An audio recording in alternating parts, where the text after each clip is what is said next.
여보, 이 주스 좀 마셔요. 오늘은 내가 당신 창조해줘. 결혼 30년 처음으로 남편이 다정하게 건넨 한 잔의 오렌지 주스. 하지만 그 순간 나는 알았습니다. 이건 사랑이 아니라 나를 무너뜨리기 위한 준비라는 걸. 그리고 그날 밤 무너진 건 내가 아니라 이 집안 전체였습니다. 사연 시작 전 구독, 좋아요 버튼 눌러주세요. 오늘의 사연 지금 바로 시작합니다. 안녕하세요. 저는 올해 58살이 된 한정임이라고 합니다. 이 이야기는 일주일 전 일이었습니다. 서울 강남의 한 5성급 호텔. 거대한 샹들리에가 빛나는 대연회장에는 300명이 넘는 하객들이 모여 있었습니다. 오늘은 남편의 회사 태성그룹 창립 30주년 기념 파티가 열리는 날이었습니다. 저는 검은색 롱드레스를 입고 남편 서민재의 새 걸음 뒤를 따라 걸었습니다. 30년을 이렇게 살아왔습니다. 늘 그의 그림자처럼요. 민재 씨, 축하드립니다. 오늘 정말 멋지십니다. 손님들은 남편에게만 인사를 건넸습니다.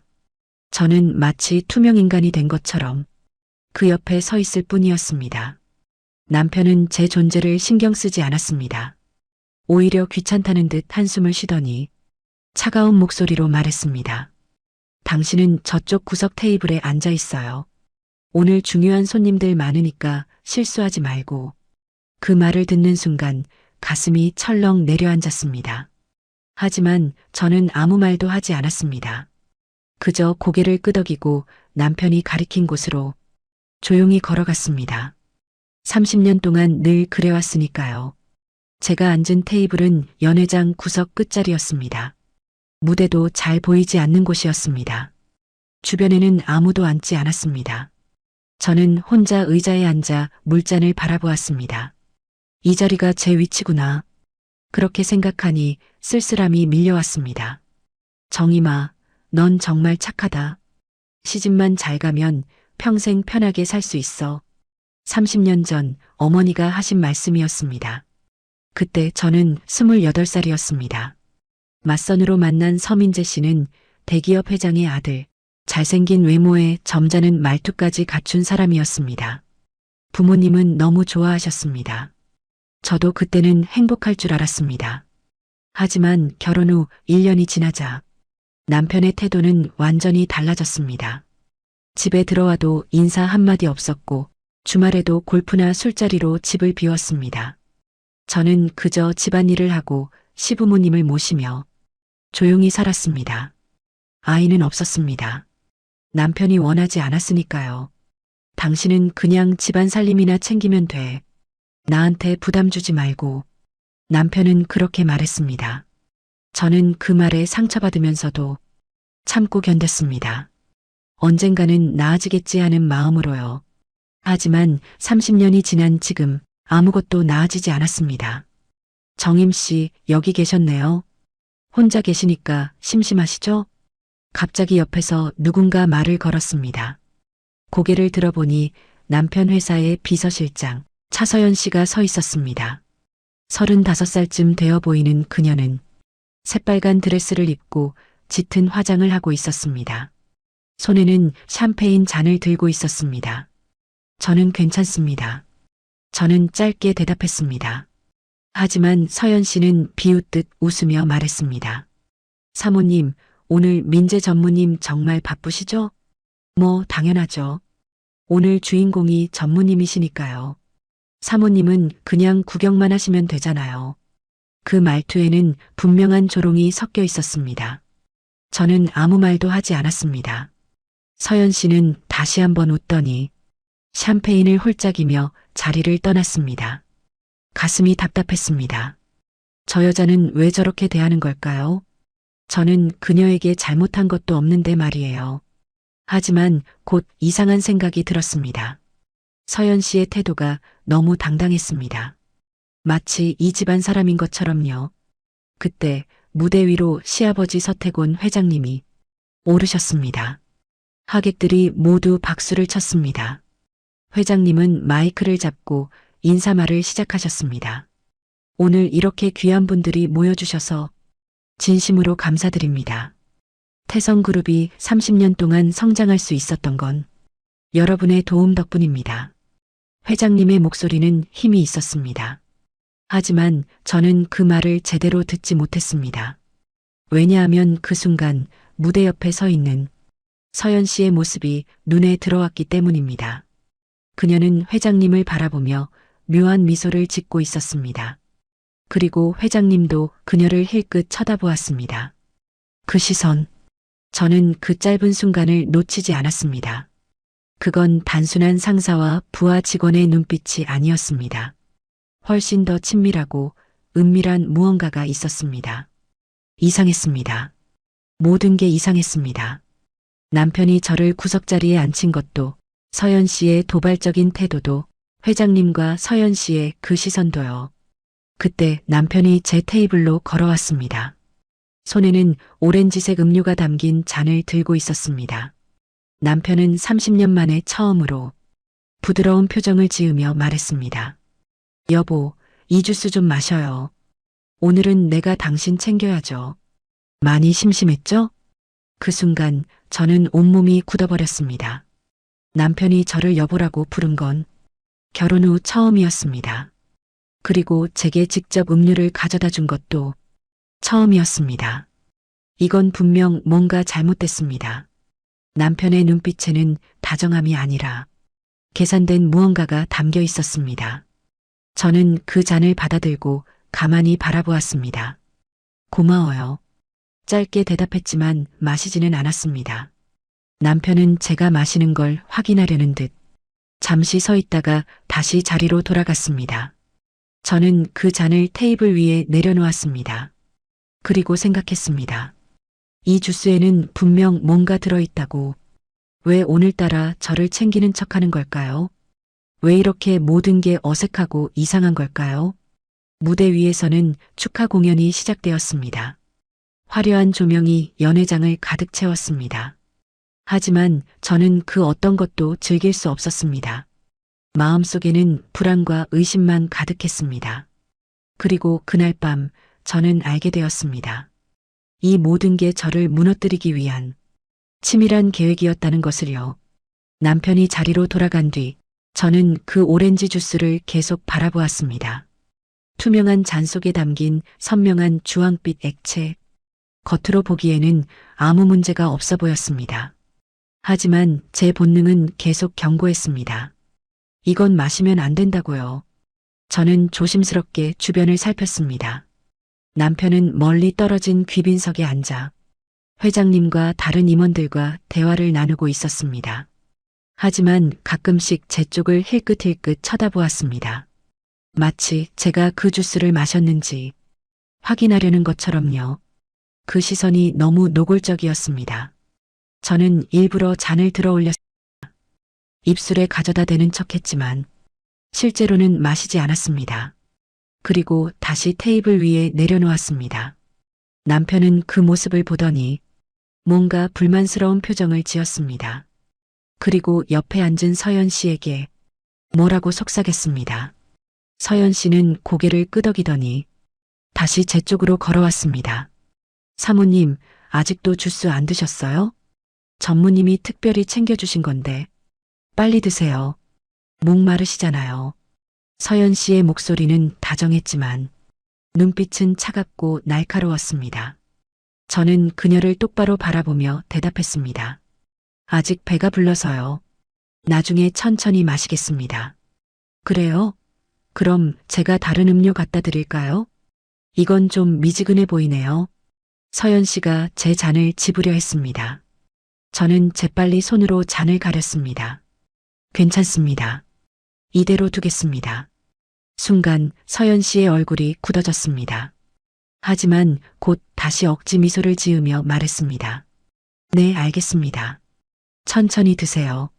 서연 씨가 돌아서는 순간 저는 그녀의 뒷모습을 유심히 지켜보았습니다. 그녀는 곧장 남편에게로 갔고 뭔가를 보고하듯 작은 목소리로 말했습니다. 남편의 표정이 점점 어두워졌습니다. 뭔가 큰일이 벌어지고 있었습니다. 저는 확신했습니다. 이 주스에는 분명 문제가 있다고요. 그때 무대 위 조명이 어두워졌습니다. 곧 영상 상영이 시작된다는 안내 방송이 나왔습니다. 잠시 후 태성그룹 30년의 발자취를 담은 영상을 상영하겠습니다. 자리에 앉아주시기 바랍니다. 연회장 전체가 어두워졌습니다. 대형 스크린에 회사 역사를 담은 영상이 재생되기 시작했습니다. 사람들은 모두 화면에 집중했습니다. 저는 이 순간을 놓치지 않았습니다. 어둠 속에서 저는 조용히 제 핸드백을 열었습니다. 그리고 작은 손수건을 꺼냈습니다. 최대한 조심스럽게 주스 잔을 손수건으로 감쌌습니다. 그리고 핸드백 안에 넣었습니다. 대신 테이블 위에는 빈 물잔을 놓아두었습니다. 어둠 속에서는 누구도 알아채지 못할 것입니다. 제 심장이 미친 듯이 뛰었습니다. 하지만 저는 침착하게 행동했습니다. 잠시 후 조명이 다시 켜졌습니다. 사람들이 박수를 쳤습니다. 저는 아무렇지 않은 척 빈 잔을 바라보며 앉아 있었습니다. 남편이 다시 제 쪽을 쳐다보았습니다. 그리고 테이블 위에 빈 잔을 확인했습니다. 그의 얼굴에 안도하는 표정이 스쳤습니다. 저는 그 순간을 놓치지 않았습니다. 역시 그랬구나. 남편은 제가 그 주스를 마시길 원했던 거였습니다. 그리고 제가 마신 줄 알고 안심하고 있었습니다. 하지만 왜일까요? 왜 남편은 제게 이상한 음료를 먹이려 한 걸까요? 30년을 함께 산 사이인데 대체 무슨 이유로요? 저는 핸드백 속 잔을 꼭 쥐었습니다. 이건 증거입니다. 나중에 꼭 확인해야 합니다. 이 안에 뭐가 들어있는지요? 무대 위에서는 시상식 순서가 시작되었습니다.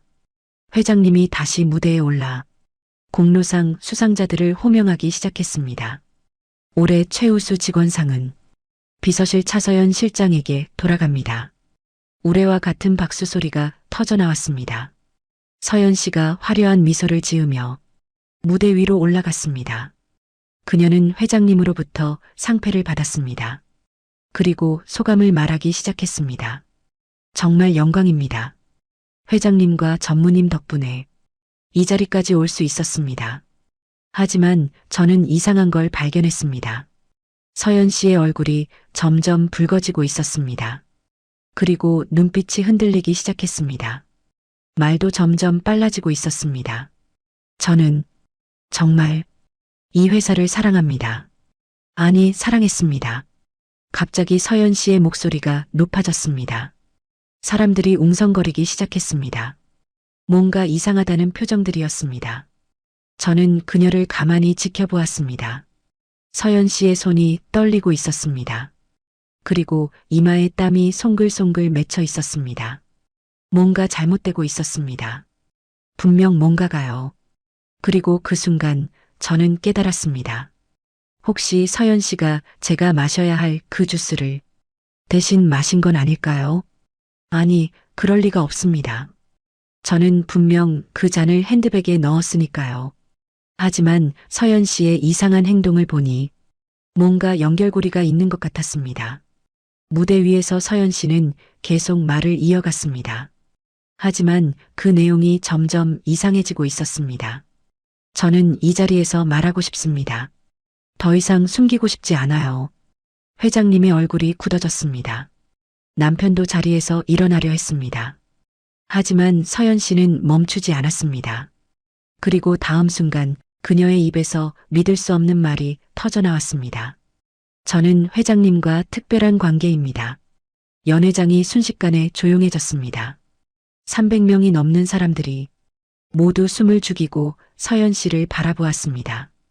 회장님의 얼굴이 새하얗게 변했습니다. 남편 서민재는 자리에서 벌떡 일어났습니다. 귀빈석에 앉아있던 시어머니는 손으로 입을 막았습니다. 하지만 서연 씨는 멈추지 않았습니다. 오히려 더 크게 소리쳤습니다. 네, 맞습니다. 저는 서태곤 회장님의 여자입니다. 아니, 여자였습니다. 마이크를 통해 울려 퍼지는 그 말에 연회장은 완전히 아수라장이 되었습니다. 사람들이 웅성거리기 시작했습니다. 저게 무슨 소리야? 비서가 회장이랑? 완전 스캔들이잖아. 기자들이 재빨리 카메라를 꺼내 서연 씨를 향해 셔터를 눌러댔습니다. 플래시가 터지는 소리가 연회장을 가득 채웠습니다. 저는 그 광경을 멍하니 바라보았습니다. 도대체 무슨 일이 벌어지고 있는 걸까요? 서연 씨는 왜 갑자기 저런 말을 하는 걸까요? 남편이 무대로 뛰어 올라갔습니다. 그리고 서연 씨의 팔을 붙잡으며 소리쳤습니다. 지금 뭐 하는 거야? 정신 차려. 하지만 서연 씨는 남편의 손을 뿌리치며 더 큰 목소리로 외쳤습니다. 손 떼요, 서민재. 당신도 공범이잖아요. 당신 아내를 망신 주려던 계획. 다 당신이 짠 거잖아요. 그 순간 제 심장이 멈추는 것 같았습니다. 아내를 망신 주려던 계획? 그게 무슨 말입니까? 남편의 얼굴이 굳어졌습니다. 그는 재빨리 서연 씨의 입을 막으려 했습니다. 하지만 서연 씨는 그를 밀쳐냈습니다. 오늘 당신이 정임 씨한테 준 그 주스, 거기 뭐가 들어있는지 나도 알아요. 정신 이상 증세를 일으키는 약. 먹으면 헛소리하고 이상한 행동을 하게 만드는 거. 연 회장이 다시 한번 술렁였습니다. 이번엔 더 크게요. 사람들의 시선이 일제히 저를 향했습니다. 저는 그 자리에 얼어붙었습니다. 온몸에 소름이 돋았습니다. 남편이 제게 준 그 주스에 정신 이상 증세를 일으키는 약이 들어있었다고요. 그렇다면 남편은 정말로 저를 미친 사람으로 만들려고 했던 겁니까? 공개석상에서 제가 이상한 행동을 하게 만들어 이혼 명분을 만들려고 했던 거였습니까? 저는 핸드백 속 주스 잔을 꼭 쥐었습니다. 손이 부들부들 떨렸습니다. 분노인지 두려움인지 알 수 없는 감정이 온몸을 휘감았습니다. 무대 위에서 서연 씨는 계속 폭로를 이어갔습니다. 서민재, 당신은 도박 빚이 얼마예요? 10억? 20억? 그 빚 갚으려고 아내 재산 노린 거 맞죠? 아내를 정신병자로 만들어서 재산 분할 없이 이혼하려던 거. 남편의 얼굴이 일그러졌습니다. 그는 서연 씨를 끌어내리려 했지만 그녀는 마이크를 놓지 않았습니다. 그리고 회장님, 당신도 이 계획에 찬성했잖아요.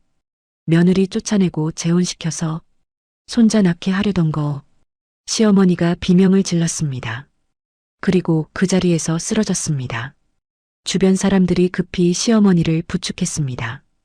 누가 구급차 좀 불러요. 사모님이 쓰러지셨어요. 연 회장은 완전히 혼란에 빠졌습니다.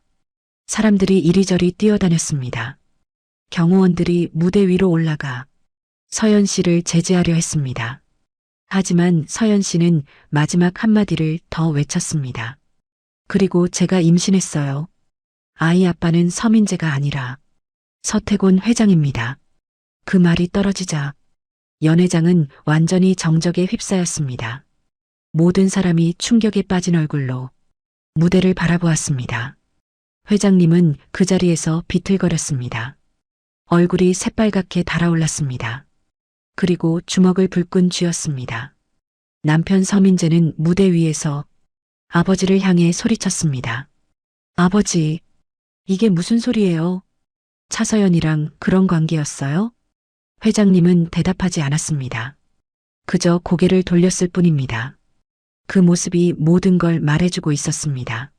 남편의 얼굴이 일그러졌습니다. 그리고 갑자기 아버지에게 달려들었습니다. 이 나쁜 인간, 내 여자를 건드렸어? 남편이 회장님의 멱살을 잡았습니다. 사람들이 비명을 질렀습니다. 경호원들이 급히 달려들어 둘을 떼어놓았습니다. 저는 그 모든 광경을 지켜보았습니다. 믿을 수가 없었습니다. 남편과 서연 씨가 연인 관계였다는 것, 그리고 회장님까지 서연 씨와 관계가 있었다는 것. 이 집안은 겉으로만 화려했을 뿐 속은 완전히 썩어 있었습니다. 구급대원들이 연회장으로 들어왔습니다. 쓰러진 시어머니를 들것에 옮겼습니다. 경찰도 출동했습니다. 폭행 신고가 들어왔기 때문입니다. 무대 위에서는 남편과 회장님이 여전히 고함을 지르며 싸우고 있었습니다. 서연 씨는 경호원들에게 붙잡혀 무대 옆으로 끌려가고 있었습니다. 기자들은 미친 듯이 사진을 찍어댔습니다. 이 장면이 내일 아침 신문 일면을 장식할 것입니다. 저는 천천히 자리에서 일어났습니다. 핸드백을 챙기고 조용히 연회장을 빠져나갔습니다. 아무도 저를 신경 쓰지 않았습니다. 모두가 무대 위 광경에만 집중하고 있었으니까요. 복도로 나오니 조금 숨이 트였습니다. 저는 벽에 기대어 한숨을 내쉬었습니다. 30년입니다. 30년 동안 저는 이 집안의 며느리로 살았습니다. 투명인간처럼 조용히 살았습니다. 그런데 오늘 모든 게 무너져 내렸습니다. 아니, 정확히 말하면 저는 아무것도 하지 않았습니다. 그들이 스스로 무너진 것입니다. 저는 핸드백 속 주스 잔을 다시 한번 만져보았습니다. 이게 증거입니다. 남편이 저를 어떻게 하려 했는지 보여주는 증거요. 복도 끝에서 경찰관들이 다가왔습니다. 그들은 저를 보더니 물었습니다. 혹시 서민재 전무 부인이십니까? 네, 맞습니다. 잠깐 말씀 좀 여쭤봐도 될까요? 저는 고개를 끄덕였습니다. 그리고 그들에게 말했습니다. 네, 제가 아는 것 모두 말씀드리겠습니다. 그리고 이것도 확인해 주시겠습니까? 저는 핸드백에서 주스 잔을 꺼냈습니다. 손수건에 쌓인 채로요. 경찰관들이 놀란 표정으로 그 잔을 받았습니다. 이게 뭡니까? 제 남편이 오늘 제게 준 음료입니다. 여기 뭔가 이상한 게 들어있을 겁니다. 확인해 주세요. 경찰관은 고개를 끄덕이며 증거 봉투에 그 잔을 넣었습니다. 그리고 저는 그 순간 깨달았습니다. 이제 모든 게 끝났다는 것을요. 아니, 이제 시작이라는 것을요. 진짜 제 인생이 이제 시작되는 겁니다. 경찰서에서 조사를 마치고 집으로 돌아온 건 새벽 2시가 넘어서였습니다. 택시에서 내려 대문 앞에 섰을 때 집은 모든 불이 꺼져 있었습니다.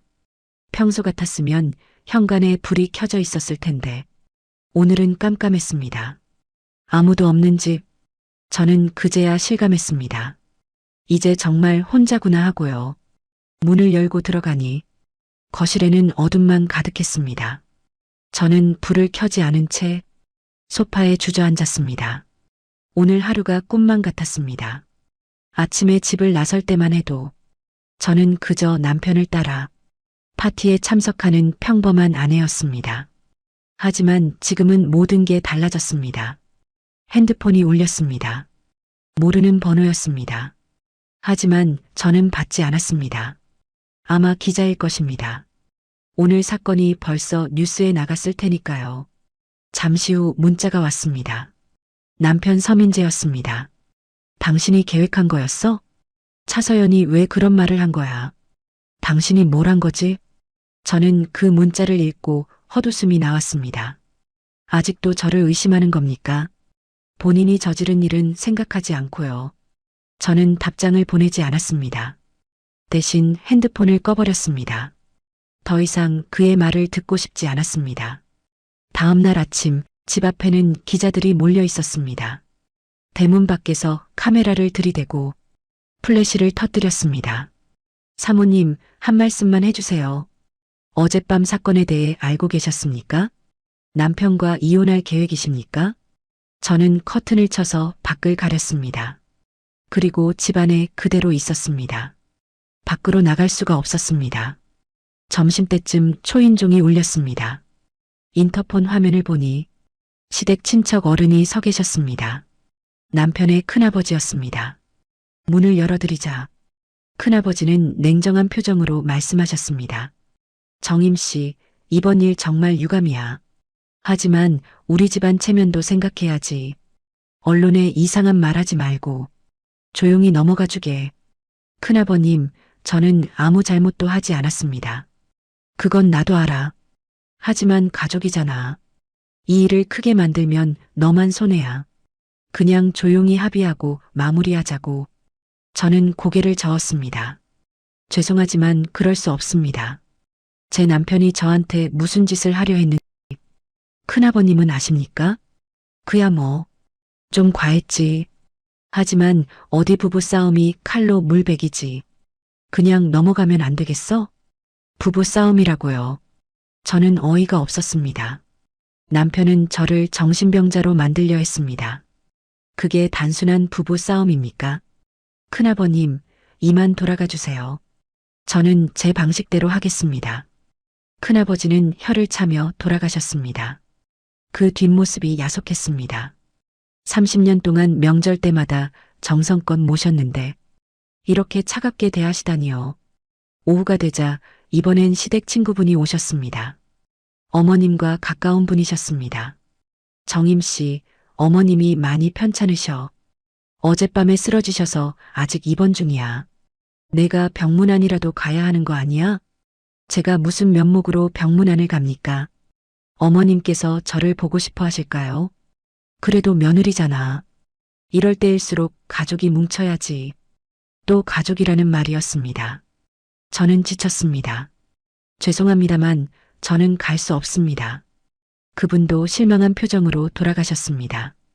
저녁 무렵 이번엔 남편의 친구들이 찾아왔습니다. 3명이나 한꺼번에요. 형님, 민재 형이 많이 힘들어해요. 이번 일이 좀 과하긴 했지만 그래도 부부인데 대화로 풀어야죠. 제발 경찰 조사 취하해 주세요. 민재 형이 구속되면 회사는 어떡합니까? 저는 그들을 바라보며 차분히 말했습니다. 여러분, 제 남편이 저한테 무슨 짓을 하려 했는지 정말로 아십니까? 약물을 타서 저를 정신병자로 만들려 했어요. 그걸 알고도 그냥 넘어가라고 하십니까? 친구들은 잠시 침묵했습니다. 그러다 한 명이 조심스럽게 말했습니다. 그래도 증거는 있어야 하는 거 아닙니까? 증거는 경찰이 조사 중입니다. 제가 건넨 주스잔을 분석하고 있어요. 그 말을 듣자 친구들은 더 이상 말하지 않았습니다. 그리고 하나둘 자리를 떴습니다. 하루 종일 사람들이 찾아왔습니다. 하지만 아무도 제 편이 아니었습니다. 모두가 제게 참으라고, 넘어가라고, 조용히 하라고 그런 말만 했습니다. 밤이 되자 집은 다시 조용해졌습니다. 저는 혼자 거실에 앉아 창밖을 바라보았습니다. 대문 앞에는 아직도 기자 몇 명이 자리를 지키고 있었습니다. 핸드폰을 켜보니 수십 통의 부재중 전화와 문자가 있었습니다. 대부분 시댁 사람들이었습니다. 친정 언니에게서도 연락이 왔습니다. 정임아, 뉴스 봤어. 괜찮아? 연락해. 저는 언니에게 전화를 걸었습니다.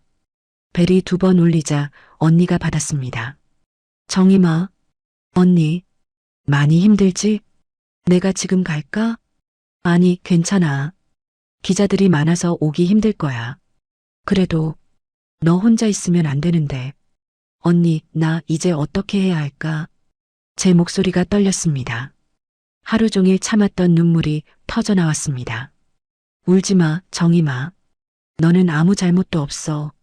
내가 견뎌낸 거야. 근데 다들 나한테 참으래. 조용히 넘어가래. 나는 피해자인데 왜 내가 참아야 해? 정임아, 잘 들어. 너는 절대 참지 마. 내 권리를 찾아.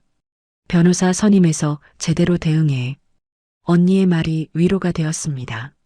적어도 한 사람은 제 편이구나. 그 생각에 조금 힘이 났습니다. 고마워, 언니. 당연하지. 내일 변호사 알아봐. 내가 아는 분 소개시켜 줄게. 전화를 끊고 나니 마음이 조금 가라앉았습니다. 저는 노트북을 켜서 뉴스를 검색했습니다. 예상대로 어젯밤 사건이 주요 포털 사이트 메인에 떠 있었습니다. 태성그룹 창립 기념식 아수라장, 회장과 비서의 불륜 폭로, 전무 아버지 폭행으로 경찰 조사, 기사 댓글들을 읽어 내려갔습니다. 재벌 집안은 역시 다르네요. 며느리가 제일 불쌍하다. 남편이 약물까지 탔다니 소름. 사람들은 제 편이었습니다. 적어도 모르는 사람들은요. 저는 노트북을 덮었습니다.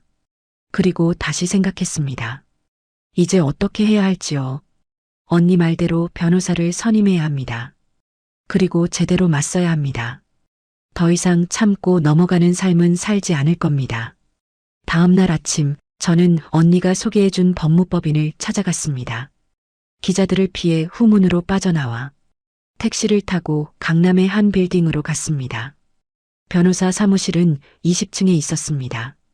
깔끔하게 정돈된 응접실에서 잠시 기다리자 변호사님이 들어오셨습니다. 안녕하세요, 한정임 씨. 저는 이 사건을 맡을 김태현 변호사입니다. 40대 중반쯤 되어 보이는 남자 변호사였습니다.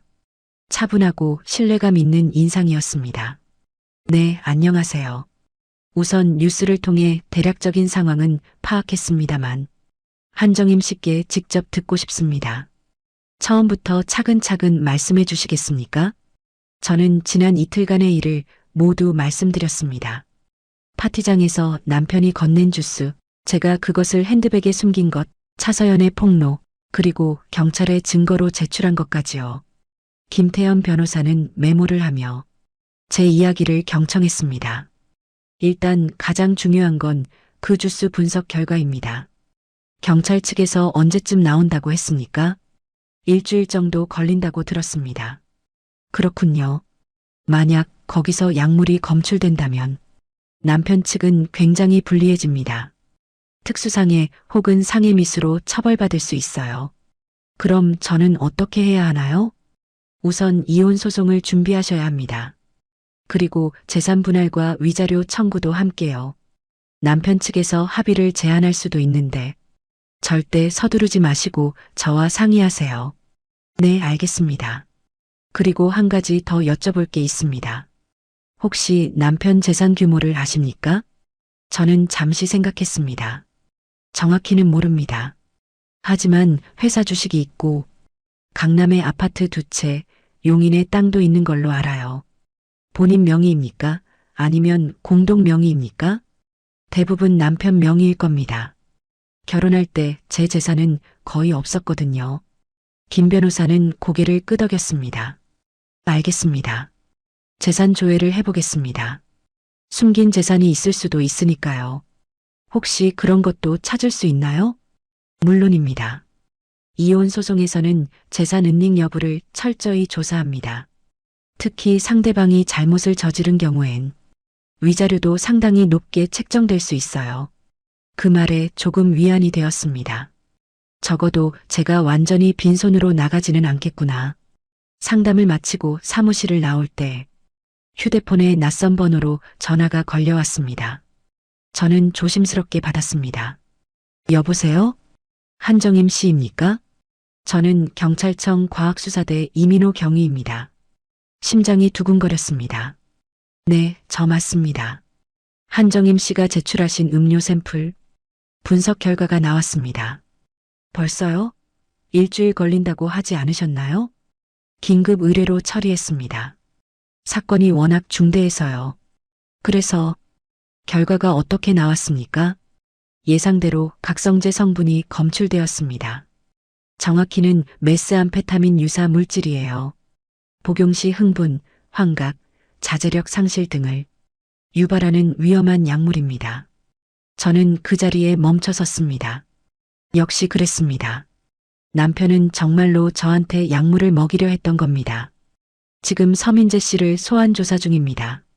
조만간 구속영장을 신청할 예정이에요. 한정임 씨께서도 추가 조사에 협조해 주셔야 합니다. 네, 알겠습니다. 언제든지 협조하겠습니다. 전화를 끊고 나니 온몸에 힘이 쭉 빠졌습니다. 저는 빌딩 벤치에 앉아 한참을 있었습니다. 증거가 나왔습니다. 명백한 증거가요. 이제 남편은 변명할 수 없습니다. 그런데 한 가지 의문이 들었습니다. 차서연은 왜 그런 폭로를 했을까요? 그녀도 분명 그 계획에 가담했을 텐데 왜 갑자기 모든 걸 털어놓은 걸까요? 저는 다시 김태현 변호사에게 전화를 걸었습니다. 변호사님, 저 한정임입니다. 방금 경찰에서 연락이 왔어요. 주스에서 약물이 검출됐대요. 그렇습니까? 그럼 이제 사건이 명확해졌네요. 잘 됐습니다. 그런데 변호사님, 한 가지 궁금한 게 있어요. 차서연이라는 사람이 왜 갑자기 모든 걸 폭로했을까요? 김 변호사는 잠시 생각하더니 말했습니다. 보통 그런 경우는 두 가지입니다. 하나는 양심의 가책, 다른 하나는 배신감이죠. 배신감이요? 네, 자기도 이용당했다는 걸 알았거나 혹은 버림받을 위기에 처했을 때 사람들은 극단적인 선택을 하기도 합니다. 그 말을 듣고 나니 차서연의 그날 행동이 조금 이해가 갔습니다. 그녀도 결국 피해자였을지 모릅니다. 회장과 남편 사이에서요. 하지만 한정임 씨, 지금 중요한 건 그게 아닙니다. 당신이 어떻게 할 것인가예요. 네, 알고 있습니다. 이혼 소송은 길어질 겁니다. 상대 측에서 끝까지 버틸 테니까요. 하지만 증거가 명확하니 승소할 겁니다. 조금만 더 힘내세요. 네, 감사합니다. 전화를 끊고 집으로 돌아가는 길, 저는 처음으로 미래를 그려보았습니다. 이혼 후에 제 삶을요. 30년 동안 남편의 그림자로 살았습니다. 하지만 이제는 제 인생의 주인공이 되고 싶었습니다. 뭘 할지는 아직 모르지만 분명한 건 더 이상 누구에게도 무시당하지 않겠다는 것입니다. 집에 도착하니 대문 앞 기자들이 줄어들어 있었습니다. 남편이 경찰서에 소환됐다는 뉴스가 나온 후 관심이 그쪽으로 옮겨간 것 같았습니다. 저는 조용히 집 안으로 들어갔습니다. 그리고 거실 소파에 앉아 창밖을 바라보았습니다. 앞으로 어떤 일들이 펼쳐질까요? 두렵기도 하지만 동시에 기대되기도 했습니다. 일주일 후 경찰서에서 다시 연락이 왔습니다. 추가 조사 결과가 나왔다는 내용이었습니다. 저는 김태현 변호사와 함께 경찰서를 방문했습니다. 조사실에는 이민호 경위와 다른 형사 한 분이 앉아 계셨습니다. 한정임 씨, 앉으세요. 오늘 말씀드릴 내용이 좀 많습니다. 저는 긴장하며 의자에 앉았습니다. 우선 서민재 씨 조사 결과부터 말씀드리겠습니다. 그는 계획적으로 부인에게 약물을 투여하려 했고, 이는 특수상해 미수에 해당합니다. 그럼 남편은 처벌받는 건가요? 네, 구속영장이 발부되었습니다. 현재 구치소에 수감 중입니다. 김태현 변호사가 끼어들었습니다. 그런데 추가 조사 결과라는 게 뭡니까? 이 경위는 서류를 한 장 꺼냈습니다. 사실 더 큰 문제가 있습니다. 서민재 씨의 도박빚 관련해서요. 도박빚이요? 네, 차서연 씨 진술에 따르면 서민재 씨는 지난 5년간 불법 도박으로 약 30억 원의 빚을 졌습니다. 저는 깜짝 놀랐습니다. 30억이라니요. 그 빚을 갚기 위해 회사 자금을 횡령한 정황도 포착됐습니다. 현재 회계감사가 진행 중입니다. 김 변호사가 물었습니다. 그럼 재산 은닉 가능성도 있겠네요? 그렇습니다. 저희가 조사한 바로는 서민재 씨 명의 재산 대부분이 이미 채권자들에게 넘어간 상태입니다. 저는 머리가 복잡해졌습니다. 그럼 재산 분할을 받을 수 있는 게 거의 없다는 말입니까? 하지만 한 가지 흥미로운 사실을 발견했습니다. 이 경위는 또 다른 서류를 꺼냈습니다. 한정임 씨, 혹시 시아버지 서태곤 회장이 유언장을 작성했다는 사실 아십니까? 유언장이요? 처음 듣습니다. 회장은 3년 전 유언장을 작성했습니다. 그리고 그 내용이 상당히 충격적입니다. 무슨 내용인데요? 회장의 전 재산 중 30%를 며느리 한정임 씨에게 상속한다는 내용입니다. 저는 그 자리에서 얼어붙었습니다. 저에게요? 왜요? 김 변호사도 놀란 표정이었습니다. 그게 사실입니까? 왜 며느리에게 그런 유언을 남긴 겁니까? 유언장에 이유가 적혀 있습니다. 읽어드릴까요? 이 경위는 서류를 펼쳐 읽기 시작했습니다. 나는 30년 동안 며느리 한정임을 지켜봤다. 그녀는 우리 집안에서 가장 성실하고 정직한 사람이다. 내 아들 서민재는 그녀를 제대로 대우하지 않았고 나 또한 그런 아들을 방치한 죄가 있다. 이 재산은 그녀가 홀로 견딘 30년에 대한 최소한의 보상이다. 저는 눈물이 쏟아질 것 같았습니다. 회장님이 저를 그렇게 생각하고 계셨다니요. 그리고 마지막 문장이 있습니다. 만약 내 아들이 며느리에게 부당한 일을 저지른다면 상속 비율을 50%로 상향 조정하라. 저는 손으로 입을 막았습니다. 믿을 수가 없었습니다. 김 변호사가 물었습니다. 그럼 지금 상황에서는 50%가 적용되는 겁니까? 네, 서민재 씨의 범죄 행위가 명백하므로 유언장의 특별 조항이 발동됩니다. 한정임 씨는 태성그룹 회장 재산의 절반을 상속받게 됩니다. 저는 현실감이 없었습니다. 이 모든 게 꿈만 같았습니다. 회장님은 왜 이런 유언장을 쓰신 걸까요? 이경희가 대답했습니다. 유언장을 보관하고 있던 변호사 말로는 회장이 3년 전 건강검진에서 중병 판정을 받았다고 합니다. 그때 인생을 돌아보며 양심의 가책을 느꼈고 며느리에게 미안함을 표현하고 싶었다고 하더군요. 저는 가슴이 먹먹했습니다. 회장님도 나름대로 저를 생각하고 계셨구나. 그런데 한 가지 더 있습니다. 또 뭐가 있나요? 차서연 씨가 회장과의 관계를 폭로한 이유. 그것도 밝혀졌습니다. 어떤 이유였습니까? 회장이 파티 이틀 전 차서연을 불러 해고를 통보했다고 합니다. 임신 사실을 알고 나서요. 그럼 차서연 씨는 네, 배신감과 분노로 모든 걸 폭로하기로 결심한 겁니다. 게다가 그날 마신 음료에 우연히 각성제가 섞여 있었던 것으로 보입니다. 저는 깜짝 놀랐습니다. 우연이요? 어떻게요? 파티장 준비 과정에서 음료잔이 여러 개 놓여 있었습니다. 차서연이 마신 잔은 원래 한정임 씨 것이었을 가능성이 높습니다. 그럼 제가 마셨어야 할 음료를 차서연이 마신 거군요. 그렇습니다. 아이러니하게도 말이죠. 김 변호사가 정리했습니다.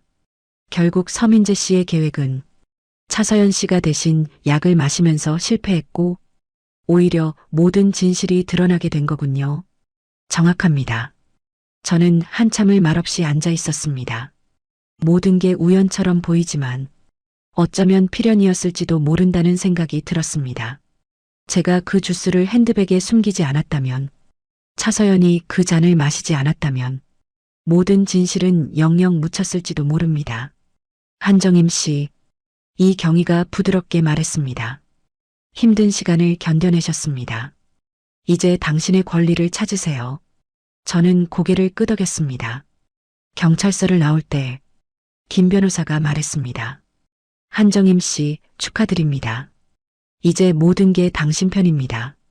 아직 실감이 안 나요. 천천히 받아들이세요. 그리고 앞으로의 삶을 계획하세요. 이제 당신은 자유입니다. 자유. 그 단어가 낯설게 느껴졌습니다. 30년 만에 처음 듣는 말 같았습니다. 한 달 후 이혼 조정 기일이 잡혔습니다. 법원에서 남편과 마주 앉게 되었습니다.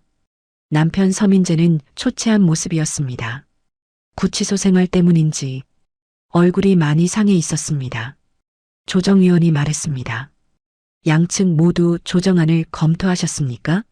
남편 측 변호사가 먼저 말했습니다. 저희 측은 조정안에 동의할 수 없습니다. 한정임 씨가 요구하는 위자료와 재산 분할 비율이 과도합니다. 김태현 변호사가 반박했습니다. 과도하다니요. 의뢰인은 30년간 헌신했고 상대방의 범죄 행위로 정신적 피해를 입었습니다. 오히려 적은 금액입니다. 남편이 갑자기 소리쳤습니다. 당신이 이렇게까지 나올 줄 몰랐어. 30년을 함께 살았는데 이렇게 날 버리는 거야? 저는 차분하게 대답했습니다. 저를 버린 건 당신입니다. 약물까지 먹이려 한 사람이 무슨 말을 하는 겁니까? 그건 내가 정신이 없어서. 변명하지 마세요. 이미 모든 증거가 나왔잖아요. 남편은 고개를 떨구었습니다. 그리고 한참 후 다시 고개를 들었습니다. 알았어. 이혼은 해주겠어. 대신 아버지 유산 상속은 포기해줘. 저는 단호하게 고개를 저었습니다. 그건 회장님이 제게 남긴 유언입니다. 당신이 간섭할 문제가 아니에요. 내 아버지 재산이야. 그게 당신한테 갈 이유가 뭐야? 회장님께서 그렇게 원하셨어요. 유언장에 명시되어 있잖아요. 남편은 책상을 쾅 치며 소리쳤습니다. 이건 말도 안 돼. 당신은 우리 집안 사람도 아니잖아. 조정위원이 제지했습니다. 서민재 씨, 진정하세요. 여기는 법정입니다. 남편은 거친 숨을 몰아쉬었습니다. 그리고 저를 노려보았습니다. 정임아, 마지막으로 말할게. 지금이라도 합의하자. 유산은 포기하고 적당한 위자료만 받고 끝내. 안 그러면 소송 길어져. 저는 남편의 눈을 똑바로 바라보며 말했습니다. 30년 동안 당신 말만 들으며 살았어요. 이제는 제가 결정할 차례입니다. 저는 한 발짝도 물러서지 않을 거예요. 조정은 결렬되었습니다. 결국 재판으로 가게 되었습니다. 법원을 나오는 길, 낯선 남자 2명이 저를 가로막았습니다. 한정임 씨 맞으십니까? 누구신데요? 저희는 서민재 씨의 채권자입니다. 잠깐 얘기 좀 합시다. 김 변호사가 그들을 제지했습니다. 지금 뭐 하시는 겁니까? 의뢰인한테 함부로 접근하지 마세요. 우리는 돈 받으러 왔을 뿐이야. 서민재한테 받을 돈이 3억이 넘는다고. 근데 그 사람 재산이 없대. 그러니 부인한테 받아야지. 저는 관계없는 사람입니다. 남편 빚은 남편이 갚아야죠. 이혼하면 재산 분할받잖아. 그 돈으로 좀 갚아줘. 저는 단호하게 말했습니다. 저는 1원도 드릴 수 없습니다. 법적으로 제 책임이 아니에요. 남자들은 협박하듯 말했습니다. 그럼 당신 평생 따라다닐 거야. 우리 돈 받을 때까지. 김 변호사가 끼어들었습니다. 지금 협박하시는 겁니까? 당장 경찰 부르겠습니다. 남자들은 혀를 차며 물러섰습니다. 하지만 멀리서 계속 저를 지켜보았습니다. 한정임 씨, 괜찮으세요? 네. 그런데 저런 사람들이 계속 나타나면 어떡하죠? 걱정 마세요. 법적으로 당신은 보호받을 수 있어요. 필요하면 접근금지 가처분 신청하겠습니다. 집으로 돌아오는 길, 저는 불안했습니다. 채권자들이 계속 괴롭히면 어쩌지. 그날 밤 집 전화벨이 울렸습니다. 모르는 번호였지만 받았습니다. 여보세요? 한정임 씨죠? 저는 태성그룹 이사 박철수입니다. 무슨 일이십니까? 회장님 유산건으로 연락드렸습니다. 우리 이사진과 한번 만나셨으면 합니다. 왜요? 회장님 유언장 때문에. 회사가 혼란스럽습니다. 주식 지분이 큰 만큼 경영 문제도 관련되어 있어서요. 그건 변호사와 상의해야 할 것 같은데요. 네, 변호사님과 함께 오셔도 됩니다. 다음 주 월요일 어떠십니까? 저는 잠시 고민하다 대답했습니다. 알겠습니다. 시간과 장소 문자로 보내주세요. 전화를 끊고 나니 머리가 복잡해졌습니다. 회장님의 유산은 단순한 돈이 아니었습니다. 태성그룹의 경영권과도 연결된 문제였습니다. 저는 그런 큰 책임을 감당할 수 있을까요? 며칠 후 김 변호사와 함께 태성그룹을 방문했습니다.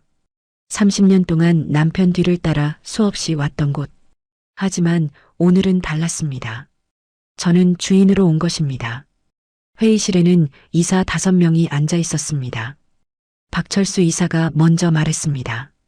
한정임 씨, 오늘 이렇게 시간 내주셔서 감사합니다. 무슨 말씀을 하시려는 건가요? 솔직히 말씀드리겠습니다. 회장님 유언장이 공개되면서 회사가 어려운 상황에 처했습니다. 주주들이 불안해하고 주가도 떨어지고 있습니다. 그래서요? 한정임 씨께서 유산 상속을 포기해 주시면 적정한 보상을 해드리겠습니다. 저는 그들의 얼굴을 하나하나 바라보았습니다. 모두 같은 표정이었습니다. 저를 원하지 않는다는 표정이요. 저는 천천히 입을 열었습니다. 제가 포기해야 할 이유가 뭔가요? 당신은 경영에 대해 아무것도 모릅니다. 회사를 혼란스럽게 할 뿐입니다. 저는 미소 지으며 대답했습니다. 그럼 배우면 되지 않을까요? 30년 동안 이 집안 며느리로 살았습니다. 이제 주인으로 사는 법도 배울 수 있어요. 이사들의 얼굴이 굳어졌습니다. 석 달 후 이혼 판결이 나왔습니다. 법원은 제 손을 들어주었습니다. 판사는 판결문을 낭독했습니다. 피고 서민재의 범죄 행위가 명백하며 원고 한정임에 대한 학대와 방치가 인정된다.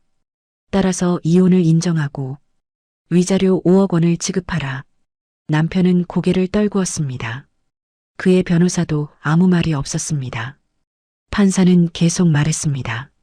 또한 고인 서태곤 회장의 유언장은 법적 효력이 인정되므로 원고는 유산의 50%를 상속받는다. 법정안이 술렁였습니다. 방청석에 앉아있던 시댁 친척들이 웅성거리기 시작했습니다. 말도 안 돼. 며느리가 절반을 가져간다고? 하지만 판사는 단호했습니다. 이의가 있으면 항소하시기 바랍니다. 이상으로 선고를 마칩니다. 탕! 망치 소리가 울렸습니다. 저는 김태현 변호사와 함께 법정을 나왔습니다. 복도에서 시댁 친척들이 저를 둘러쌌습니다. 한정임 씨, 이게 무슨 짓이야? 우리 집안 재산을 독차지하려고? 저는 침착하게 대답했습니다. 독차지가 아닙니다. 회장님께서 남기신 유언을 따랐을 뿐이에요. 그래도 그렇지. 피 한 방울 안 섞인 사람이 어떻게 절반을 가져갈 수 있어? 30년 동안 며느리로 살았습니다. 그것만으로도 충분한 자격이에요. 큰아버지가 앞으로 나왔습니다. 정임 씨, 마지막으로 부탁하네. 회사 경영엔 손 떼주게. 주식만 받고 조용히 살아. 저는 고개를 저었습니다. 큰아버님, 죄송하지만 그럴 수 없습니다. 저도 주주로서 권리가 있어요.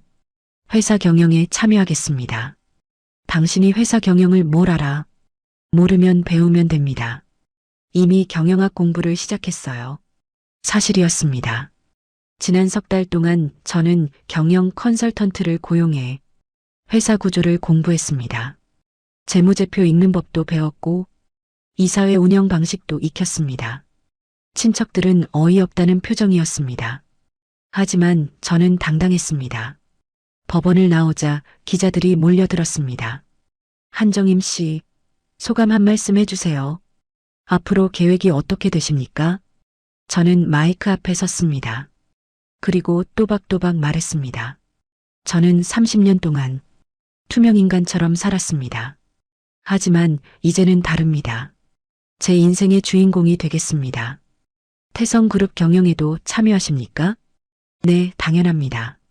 회장님께서 저를 믿고 유산을 남기셨어요. 그 믿음에 보답하겠습니다. 시댁과의 갈등은 어떻게 하시겠습니까? 법이 정한 대로 할 뿐입니다. 더 이상 누구에게도 휘둘리지 않겠습니다. 그날 저녁 제 인터뷰가 모든 뉴스에 나왔습니다. 포털 사이트 메인에도 떴습니다. 댓글들을 읽어보았습니다. 한정임 씨 멋있다. 30년 참은 거 생각하면 당연한 권리. 시댁 사람들이 뻔뻔하네. 응원합니다. 사람들이 저를 응원하고 있었습니다. 그 사실이 힘이 되었습니다. 다음 날 태성그룹 이사회가 열렸습니다. 저는 처음으로 이사회에 참석했습니다. 회의실 문을 열고 들어가자 이사들이 모두 저를 쳐다보았습니다. 불편한 시선들이었습니다. 저는 당당하게 걸어 들어가 회장님 옆자리에 앉았습니다. 원래 남편 서민재가 앉던 자리였습니다. 박철수 이사가 말했습니다. 한정임 씨, 이사회는 처음이시죠? 그냥 참관만 하시면 됩니다. 아니요. 저도 발언권이 있습니다. 주주로서 의견을 말하겠습니다. 이사들이 당황한 표정을 지었습니다. 회의가 시작되었습니다. 안건은 신규 사업 투자건이었습니다. 박철수 이사가 설명했습니다. 이번 부동산 개발 사업에 300억 원을 투자하려 합니다. 수익률은 연 10% 예상됩니다. 다른 이사들이 고개를 끄덕였습니다. 저는 손을 들었습니다. 잠깐만요. 제가 검토한 바로는 이 사업 리스크가 너무 높습니다. 뭐라고요? 부동산 시장이 불안정한 시기입니다. 300억을 투자하기엔 위험해요. 박철수 이사가 비웃듯 말했습니다. 한정임 씨는 경영을 모르시잖아요. 전문가들이 다 검토한 건데 무슨 근거로 반대하십니까? 저는 준비해온 자료를 꺼냈습니다. 제가 독자적으로 시장 조사를 했습니다. 해당 지역 부동산 가격은 이미 정점이에요. 지금 투자하면 손해볼 확률이 70%입니다. 자료를 이사들에게 돌렸습니다. 그들은 놀란 표정으로 자료를 읽었습니다. 이게 사실인가요? 네, 전문 리서치 업체에 의뢰했습니다. 숫자는 거짓말하지 않아요. 박 이사의 얼굴이 굳어졌습니다. 그래도 이미 계약 직전인데 지금 와서 취소할 순 없습니다. 왜 없습니까? 아직 계약서에 도장 안 찍었잖아요. 손해보는 것보다 낫습니다. 다른 이사들이 웅성거렸습니다. 한정임 씨 말도 일리가 있는데요. 그러게요. 리스크가 너무 크네요. 결국 투표에 붙여졌습니다. 7대2로 사업이 부결되었습니다. 박철수 이사는 분한 표정을 지었습니다. 하지만 어쩔 수 없었습니다. 회의가 끝나고 한 이사가 저에게 다가왔습니다. 한정임 씨, 오늘 인상적이었습니다. 준비를 많이 하셨네요. 당연하죠. 이제 이 회사도 제 회사니까요. 그날 밤 김태현 변호사에게서 전화가 왔습니다. 한정임 씨, 축하드립니다. 오늘 이사회 소식 들었어요. 감사합니다. 떨렸지만 해냈어요. 앞으로도 잘하실 겁니다. 그런데 한 가지 더 좋은 소식이 있어요. 무슨 소식인데요? 서민재 씨 형사 재판 결과가 나왔습니다. 징역 3년의 집행유예는 없습니다. 실형이에요. 저는 잠시 말이 없었습니다. 남편이 감옥에 가는구나. 그리고 회사 횡령건도 추가 기소됐습니다. 형량이 더 늘어날 수도 있어요. 알겠습니다. 한정임 씨, 이제 정말 끝났어요. 새로운 인생을 사세요. 전화를 끊고 창밖을 바라보았습니다. 서울의 야경이 아름다웠습니다. 30년 만에 처음으로 제 인생이 제 것이 된 기분이었습니다. 다음 날 구치소로 남편을 면회 갔습니다. 마지막으로 할 말이 있었습니다. 유리창 너머로 남편이 앉았습니다. 초췌하고 지친 얼굴이었습니다. 남편이 먼저 말했습니다. 왜 왔어? 마지막 인사하러 왔어요. 인사? 비웃으러 온 거 아니고? 아니에요. 그냥 정리하고 싶어서요. 남편은 한참 저를 바라보다 말했습니다. 미안해. 뭐가요? 30년 동안 당신을 사람 취급 안 한 것. 이제야 후회돼. 저는 씁쓸하게 웃었습니다. 이제 와서 후회해도 소용없어요. 저는 이미 앞으로 나아갔어요. 그래. 당신 이제 큰 부자 됐잖아. 돈 때문이 아니에요. 진짜 이유는 자유예요. 당신에게서 자유로워진 거. 남편은 고개를 숙였습니다. 저는 자리에서 일어났습니다. 잘 있어요. 건강하세요. 정임아. 네. 행복해. 저는 대답하지 않고 돌아섰습니다. 그리고 구치소를 나왔습니다. 밖은 화창한 날씨였습니다. 하늘이 유난히 파랗게 보였습니다. 저는 깊게 숨을 들이마셨습니다. 이제 정말 새로운 시작이구나. 6개월 후 태성그룹은 안정을 찾았습니다. 제가 반대했던 부동산 사업은 투자하지 않았고 덕분에 수백억 원의 손실을 막았습니다. 그 일로 저는 이사들에게 인정받았습니다. 이제는 회의 때마다 제 의견을 귀담아 들었습니다. 어느 날 시어머니가 돌아가셨다는 소식을 들었습니다. 파티날 쓰러진 후 건강이 악화되어 병원에 계셨는데 결국 세상을 떠나신 겁니다. 장례식장에 갔습니다. 30년 동안 모신 시어머니였으니까요. 빈소에는 사람이 많지 않았습니다. 한때 권력의 중심이었던 집안이었는데 이제는 쓸쓸하기만 했습니다. 시댁 큰아버지가 저를 보더니 말했습니다. 와줘서 고맙네. 당연히 와야죠. 어머님이 마지막에 자네 얘기하셨어. 무슨 말씀을요? 미안하다고. 자네한테 잘못했다고. 저는 가슴이 먹먹했습니다. 영정사진 앞에 저를 올렸습니다. 그리고 조용히 기도했습니다. 편히 쉬세요, 어머님. 장례식이 끝나고 시댁 친척들과 재산 정리를 했습니다. 큰아버지가 말했습니다. 형님 재산은 대부분 정임 씨와 민재한테 갈 테니 우리가 받을 건 거의 없네. 필요하신 게 있으면 말씀하세요. 제가 도와드릴 수 있는 건 돕겠습니다. 아니야, 괜찮아. 이게 다 우리 잘못이니까. 그들의 표정에는 후회가 가득했습니다. 한 달 후 차서연이 아이를 낳았다는 소식을 들었습니다. 회장의 아이였습니다. 서연 씨는 회사에서 해고된 후 혼자 아이를 키우고 있었습니다. 유산도 받지 못했습니다. 회장님이 유언장에 그녀에 대한 언급을 하지 않았기 때문입니다. 저는 고민 끝에 그녀를 만나기로 했습니다. 작은 원룸에서 혼자 아기를 돌보고 있는 서연 씨를 찾아갔습니다. 문을 열자 지친 얼굴에 서연 씨가 나왔습니다. 아기를 안고 있었습니다. 한정임 씨, 들어가도 될까요? 서연 씨는 조용히 문을 열어주었습니다. 좁은 방에 아기 용품들이 어지럽게 놓여 있었습니다. 저는 의자에 앉았습니다. 왜 오셨어요? 그냥 한번 보고 싶었어요. 비웃으러 오신 거 아니에요? 아니에요.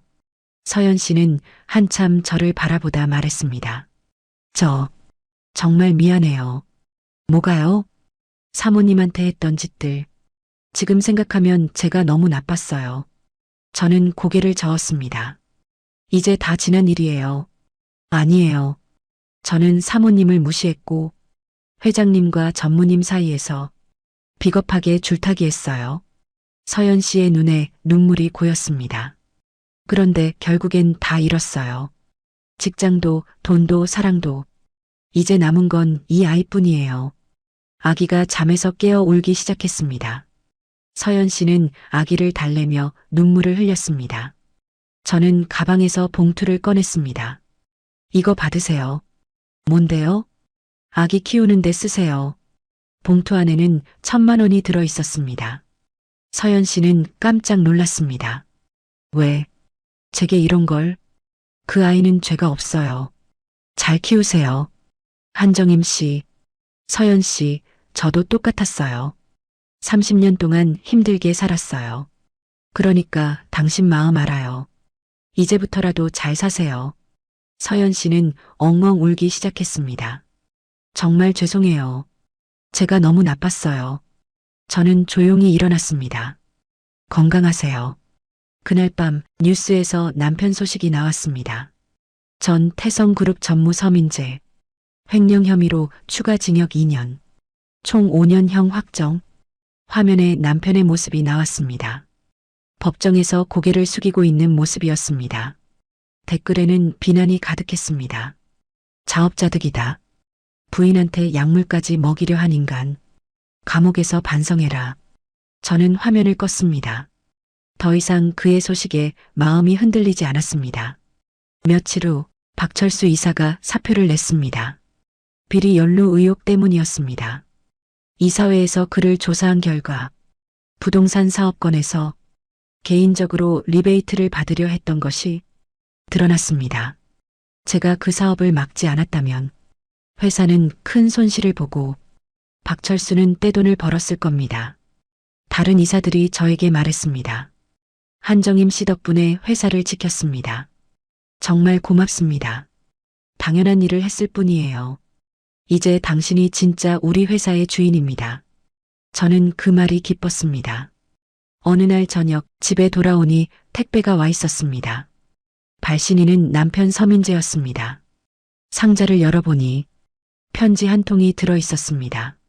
정임아, 감옥에서 매일 후회하며 산다. 당신에게 했던 모든 짓들이 꿈속에서 나를 괴롭힌다. 나는 당신을 사랑하지 않았다. 그저 이용했을 뿐이다. 하지만 이제야 깨달았다.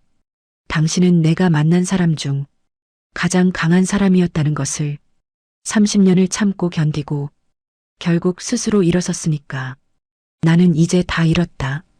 돈도 명예도 자유도. 하지만 당신은 모든 걸 얻었다. 그게 공평한 것 같다. 부디 행복해라. 내가 망친 30년을 남은 인생으로 보상받길 바란다. 미안하다. 정말 미안하다. 서민재. 저는 편지를 읽고 조용히 접었습니다. 그리고 서랍 깊숙이 넣어두었습니다. 이제 정말 끝났구나. 1년 후 저는 태성그룹 부회장으로 취임했습니다. 이사회 만장일치 결정이었습니다. 취임식 날 수많은 임직원들과 하객들 앞에서 저는 단상에 올랐습니다. 30년 전 남편의 그림자로 서 있던 그 자리. 이제는 제가 주인공으로 서 있습니다. 안녕하십니까. 태성그룹 부회장 한정임입니다. 박수 소리가 울려 퍼졌습니다. 저는 30년 동안 이 회사를 지켜봐 왔습니다. 며느리로서, 그림자로서요. 하지만 이제는 다릅니다. 저는 이 회사를 이끄는 사람 중 한 명으로 책임감을 갖고 일하겠습니다. 태성그룹은 새로운 시작을 합니다. 투명하고 정직한 경영, 직원을 존중하는 문화, 사회적 책임을 다하는 기업. 이것이 제가 만들고 싶은 회사입니다. 여러분, 함께 해주시겠습니까? 우레와 같은 박수가 터져 나왔습니다. 직원들의 얼굴에는 희망이 보였습니다. 취임식이 끝나고 부회장 집무실로 들어갔습니다. 넓은 창으로 서울 시내가 한눈에 내려다 보였습니다. 저는 그 풍경을 바라보며 생각했습니다. 여기까지 오기 위해 얼마나 많은 시간이 걸렸을까? 그때 비서가 들어왔습니다. 부회장님, 방문객이 오셨습니다. 누구죠? 친정 언니분이십니다. 언니가 들어왔습니다. 환한 미소를 지으며요. 정임아, 언니.